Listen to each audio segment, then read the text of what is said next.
I'm here with Catharina Meints. Kathy is an old friend. For many years, she was a cellist in the Cleveland Orchestra. And for as many years, she's been a leading light in the teaching and performing on the viola da gamba.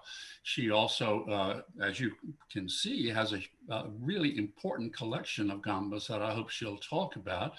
And she is one of the founders of the Oberlin Baroque Performance Institute. Anyway, she has a lot of interesting experiences under her belt, and it's great that you're willing to talk to us. Hi, Kathy. Hi. Hi.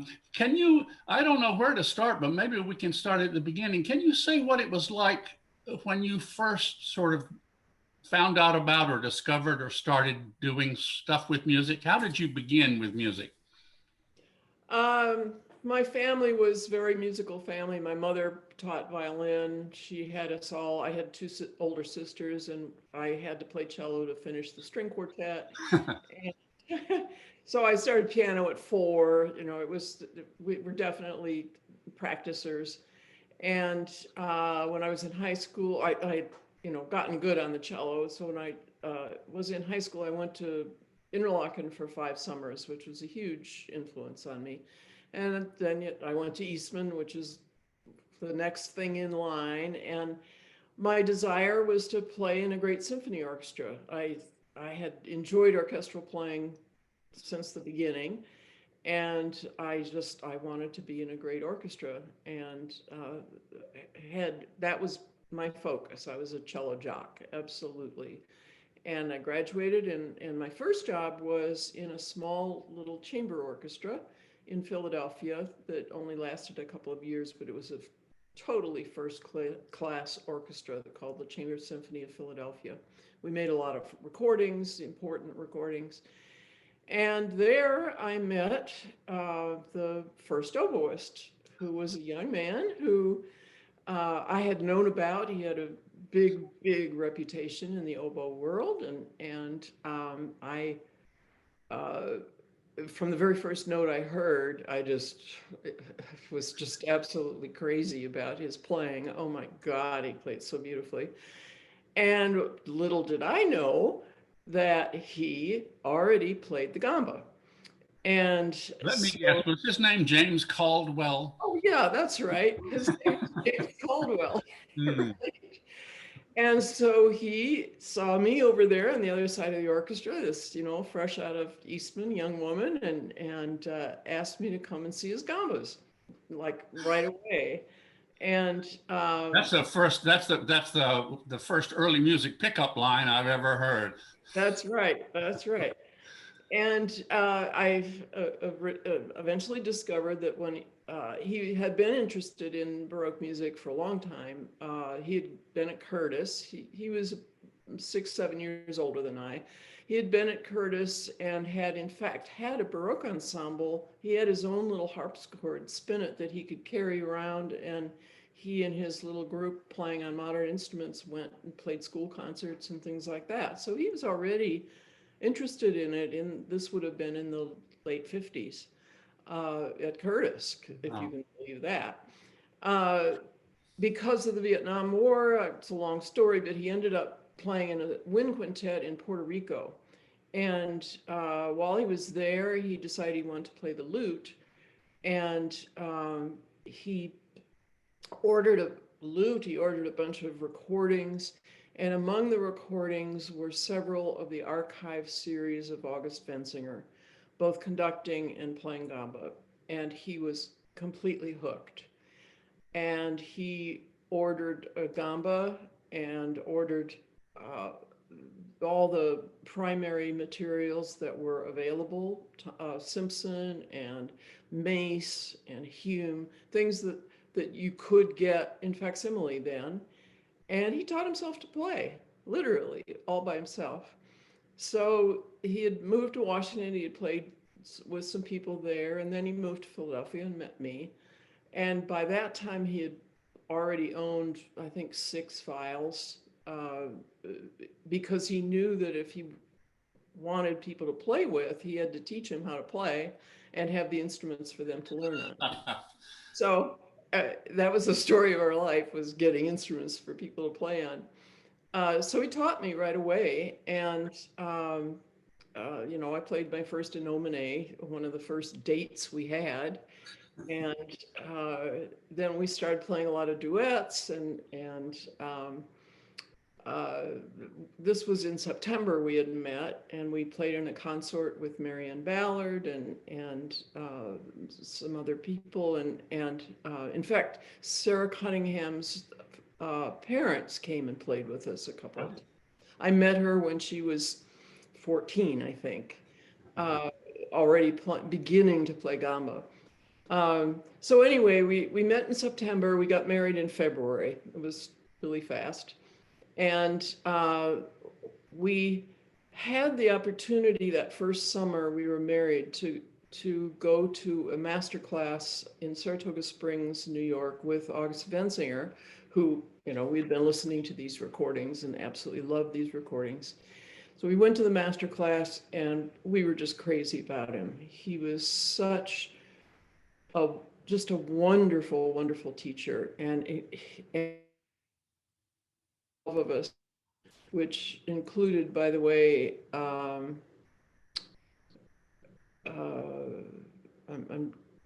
trying to think of people that Martha Bishop was there, Marianne Ballard was there, but there were others. There were a couple of other workshops those 2 summers where Richard Taruskin and Peter Turin and all sorts of the big names now were there. Anyway, so we went to Saratoga Springs and were completely sort of smitten with him. And so we determined that the next summer, because at that point we had summers off, we would go and spend considerable time in Basel. And so we ended up in... So Basel, sorry, Basel is where Wenzinger was most of the time. He was at the Schola Cantorum in Basel. He had, in fact, started the Schola Cantorum in Basel. He was probably the most famous viol player at that time, certainly with the biggest background. He had been in, he had also been principal cellist to the Basel Orchestra, and he had just retired from that at 65. So that's, you know, he was 65 at that point. Well, he was very, very helpful in having us come over, and we spent 6 weeks each summer, essentially having 2 or 3 2-hour lessons every week. Wow. Yeah, and practice a lot. I mean, he gave us so much. And we would go over to his house for dinner afterwards. And I mean, it was just, we really immersed ourselves in it. You know, we had a couple of nice trips in Europe as well, but still, it was mostly studying. And we were, you know, completely amazed by his teaching. Then he would tour and come to the States every once in a while, and we'd go and see him, and I would have another lesson and that kind of thing. So although I never, you know, went to a school at all, I studied with August Wenzinger. And then even more important, well, fast forward, we had lived in Washington, D.C. for a while, the National Symphony, both of us. And then we had the opportunity to come to the Cleveland area. That was kind of amazing. He was offered the Oberlin job or asked to come and interview for it. And so I asked my colleagues if there was an opening in Cleveland, and we literally looked at a map to see how close Oberlin and Cleveland were. And they were, you know, it was possible. So I arranged an audition for Cleveland, and we both got the positions in about a 2-week period. Which, that's amazing. Yeah. How can you do that? Yeah. So it was a huge change for Jim, going from playing first oboe for all his, you know, 30 years so far, and going to teaching. And for me, I finally was in the major orchestra I had always wanted to be in. And it was the thrill that I had hoped it would be. It's an incredible 35 years. Loved, I was about to say I loved every minute of it. That's not true. There were wonderful moments. Yeah, I'm sure. Yeah. So anyway, we got to Oberlin, and realized that the facilities were such that it was perfect for a summer workshop. We had been to, I think, 3 or 4 summer workshops in various places, Provincetown and Cornell, and none of them had had good facilities. You know, Provincetown, of course, it was out in the middle of the ocean, Right. and, and in a hotel. And I still remember being coached by Jean Hakes with her sitting on the bed and jumping up and down on it, telling me to, when I was playing continuo, to do something, just do anything, just do something, as she was literally bouncing on the bed. So anyway, we saw these incredible facilities at Oberlin and realized it would be a fantastic place to bring Wenzinger and then to have other instruments as well. And we talked, Jim did all the negotiating and really did most of the legwork of getting it started. And the first summer we had, I think, 6 faculty and about 60 participants, which was pretty good. A lot of the people came to study with Wenzinger, but Jim Weaver was teaching. Unfortunately, he just passed away from COVID earlier this year. Yeah. And Bob Willoughby was the flute player at school who was already playing Baroque flute. So he was happy to be teaching Baroque flute.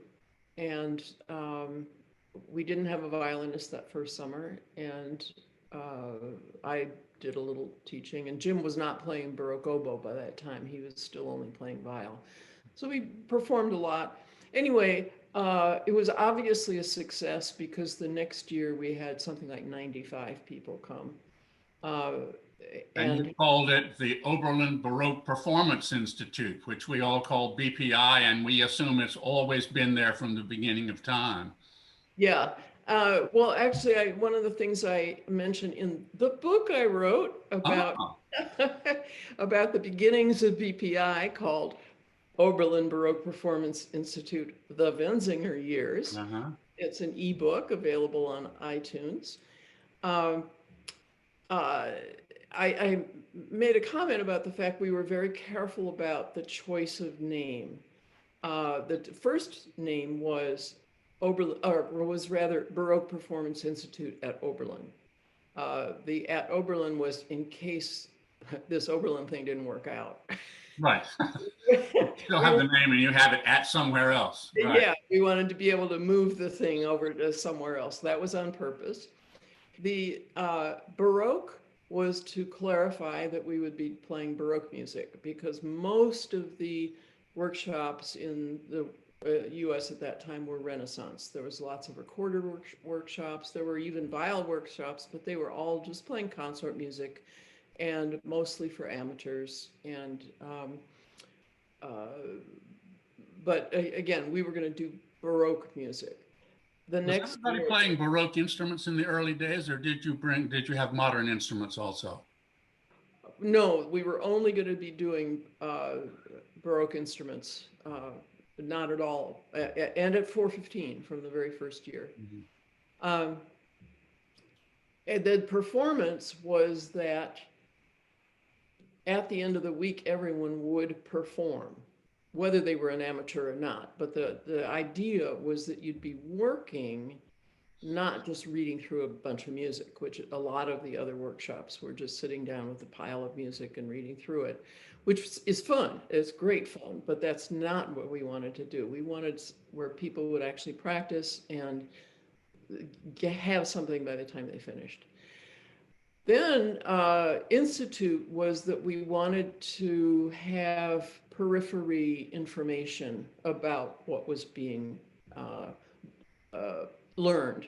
So there would be lectures, there would be movies, there'd be whatever was available to teach about the context. It was one of the first places where context was being considered as important as learning the notes themselves, or discussing what the instruments were like and that sort of thing. So that it sort of spearheaded the whole idea of what you do. contextual, knowing where music fits into the world. Yeah. And that was has been a huge important part of what we've done. The numbers of people who've been through BPI, I don't know how many hundreds of people there have been over the, what, 30 years now that it's been going. It's really astounding. About 1,000. I've actually crunched a few numbers. For the book, it took me forever, but I counted the number of people and the number of years they had come, because that's one of the things that I've appreciated the most, is that people rarely come for just 1 year. And there are people that come for, the average is about 3 or 4 years. And it's like a grad school in a way, or at least it used to be before there were grad schools. Well, I mean, you probably don't want to think of it as this way, but I think there was a time when BPI was sort of the only place to go. And some people used to, but when you started having violin, I guess Marilyn McDonald was with you and others, people would go to get sort of, I mean, the fear was people would, your fear probably was people would go to get the quick fix on Baroque violin so they can get the job in the early instruments Messiah this Christmas. That is now what it's like. Mm-hmm. And that's only been, I would say, in the last 10 years or so. But the first years, it was different. Yeah, It right. was really different. People were there to explore. We were all exploring, the faculty were exploring. Wenzinger was an unbelievable leader for us because he had such a vast knowledge of repertoire. And we would just, we'd be we'd be so happy to receive his list of what we were going to be playing for the faculty concerts, because nobody had ever heard any of them. They were brand new old music, because he would spend the whole winter, he was now retired, and spend the whole winter in libraries copying out music by hand. Most of the music we played in those first 13 years had been copied out by hand by him. And just such unusual music. I'm going to say a very little. I'm not going to say it. I'm not say it. Well, not tape. I'm in the going to say family. it. All I'll right. tell you later. But we were playing music that now people are thinking, oh, I've just discovered such and such. And I'll sort of casually say, we played that in. Yeah, we played it in. I remember. Yeah, we played some Guillemin I think it was 1974. We played some Guillemin, and they're saying, "Oh, Guillemin, new stuff." So I know this is not about you, but how did Jimmy come over to the Baroque oboe? I think, was it in order to teach at BPI or in order to be in an ensemble with you and your colleagues at Oberlin, or how did that work out? Yeah, he had resisted it for various reasons. But I think we in the Oberlin Baroque Ensemble just sort of Robert Willoughby especially said, "Oh, come on, Jim, you got to do it. You got to do it." And so he bent to the pressure. It was in his personality, as you know, that he had to be the best at whatever it was he did. I mean, that was just, he had to be the best at whatever he did. So that's one of the reasons I think he was reluctant, is that he wasn't sure he would be the best. And as far as I'm concerned, he turned out to be at Baroque oboe as well. But they worked on instruments. That was one of the major issues at the beginnings in the first 10 years or so of BPI. People would come with extraordinarily bad instruments, and we would help tweak them. We had Peter Turin come to work on viols for people. And a lot of that is done at the Gamba Society Conclave now, but nobody was doing it then. And the oboes, nobody had any idea what would work as a good Baroque oboe. And it was the same with flutes and recorders. And there was just a lot of discussion of instruments. Harpsichords, people were bringing their own harpsichords. And so Oberlin had about 5, but we would sometimes have 15 or 20 private harpsichords, and people could go around and check them out and look at them, and it would help them decide what they wanted to buy and that sort of thing. So there was an enormous cross pollination of information. And That people were just discovering things about instruments and how they work and what kind of technique will get this thing to play and so on. Whereas absolutely. a lot of that now, we think we understand it a lot better than you did back then, right? I'm not Right. sure that we do, but we think we do. Yes, exactly. And some things were working really pretty well. I think one of the biggest issues I have with the kids now. Careful, because you may be talking to them. I know, I realize that. I'm very, very well, Yeah. what is it? Boomer, come on, boomer. Um, uh, is that we were working, well, first of all, there were no computers. There was no internet. People like Wenzinger were having to actually go to libraries and copy out music. There was no Xerox. At the very beginning, there was no Xerox. It happened pretty quickly on. We were working against great odds to get to the information that we got to. And the desire to learn was, and the desire to do what we were doing was every bit as great, if not greater, than what is happening today. And the playing ability was sometimes every bit as good as it is today. And in the book, I've put in some of the early performances, and I'm sure that at BPI will be having its 50th year this year. Wow. Yeah, and unfortunately, it's going to have to be remote.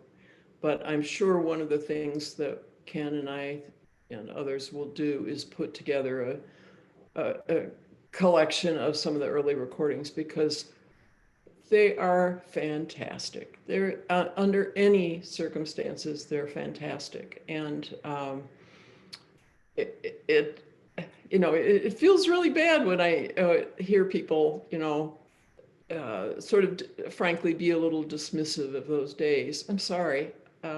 It was some great music making, some Great great music making, and everybody valued it. It's not, nothing came easily in those days, right? So that exactly, exactly. the, Yeah, the triumphs were hard fought. yeah. And they were So, self-taught.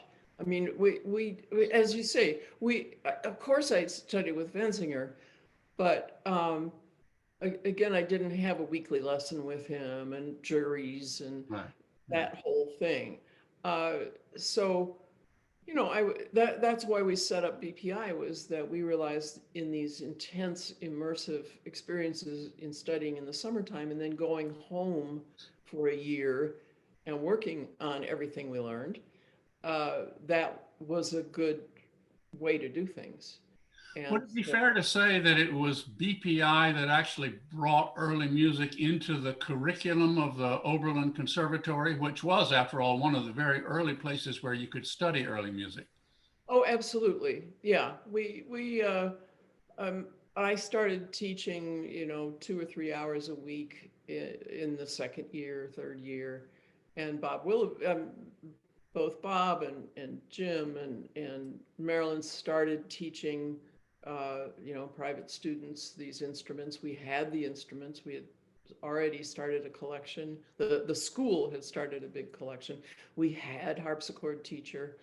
Lisa Crawford came already in 1974, I'm guessing, maybe even three. And so, yes, there was a department, like right away. And that was very early for early music programs within the curriculum in any music Yeah, school in America, yeah. I think. But And it's I think, interesting that it in a way, it came in from the outside. right, I think one of the reasons that Jim was hired, besides the oboe teaching that they knew he'd do, but he told me that when the dean took him back to the airport on the day that he had gone to interview. All he did was ask about the gamba collection. He was so fascinated by that. So he was, and he was very, it was very easy to talk him into doing BPI. So the dean, luckily, that was Dannenberg, who Emil Dannenberg, who eventually became president of the college, and then unfortunately died after not much longer after that. But he was a big fan. He was very, very supportive. It's great that you had the right administrative support at the right time. Absolutely. The lucky thing for early music in America that BPI started. Now, Kathy, let me ask you something else. I'm not, is that wallpaper that I see behind you, or what am I looking at? It looks like an awful lot of pictures of violas da gamba. Can you tell me anything about where you're sitting? That is part of the Caldwell collection of viols. Wow, they're all real instruments. Are those antiques that we're looking at?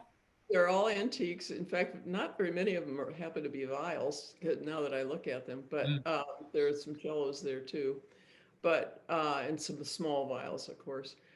No, Jim and I started collecting antiques very early on, like the second year we were married. There was one available in the Philadelphia area, which we were able to get, and we were sort of hooked. And we got another one a year later or so.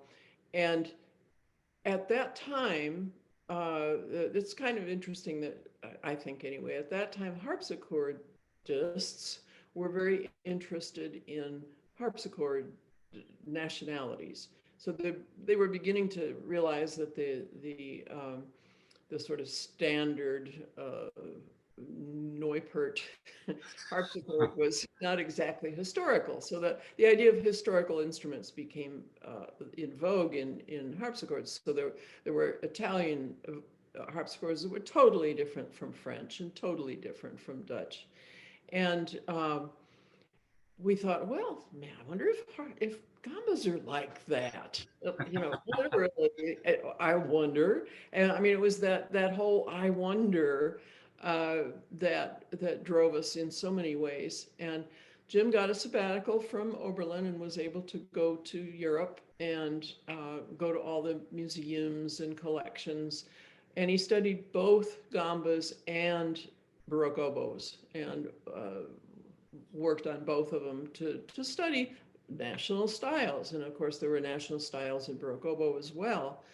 And so we determined that as a collection, what we were aiming for was 2 French instruments, 2 German instruments, and 2 English instruments, and 2 partisu, and 2 trebles, and a couple of tenors.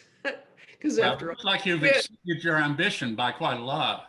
Yeah, I mean, we had to have instruments for consort music as well as solo playing, but we were aiming for those 6 instruments, and of course, others came along the way, and each of them have their own sweet spot and wonderful part of the collection, and so we ended up with, I think, 17 viols. And some cellos too. So, am I right that you actually, in cases where it's possible, you like for those instruments to be played on? Oh, absolutely. They're all played on. Because there are instrument collections that are kind of archival rather than musical, if you know what I mean.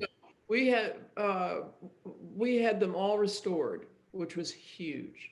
A huge commitment of traveling resources and things like that, as well as obviously financial resources. But the whole idea was that they would be played on.